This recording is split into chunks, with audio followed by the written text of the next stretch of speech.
Labukas. Dievo vaikai neturėtų nešioti juodos spalvos, nes juoda spalva yra gedulas.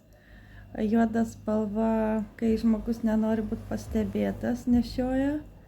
Ir dvasiniai plotmėj juoda spalva yra, kaip pasakyti, toks žmogus laikomas be apsaugos, nes Dievo vaikai turėtų nešioti baltą spalvą ar, bent šviesesnės spalvas, nes juoda yra labai, kaip ir slegianti spalva, yra stipri spalva irgi, taip.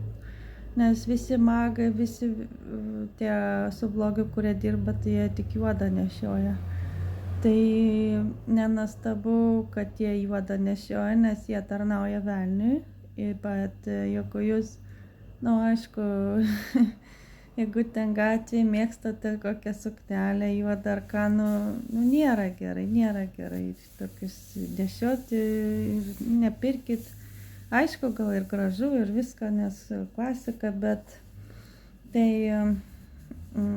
padaugės spalvų, kai tokią spalvą užsidėsit. Aš, pavyzdžiui, turėjau striukę juodą ir man pradėjo ten, pradėjo veikti blogai.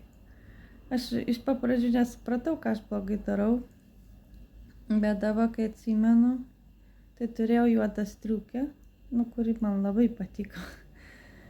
Bet per tai veikia magai ir jiems yra lengviau paveikti tą žmogų, negu kuris naudoja baltą spalvą. Kai baltą spalvą naudoji, tai mažai kas limpa. Aišku, kažką padaro, bet tai neveikia, neturi tokio didelio poveikio. O kai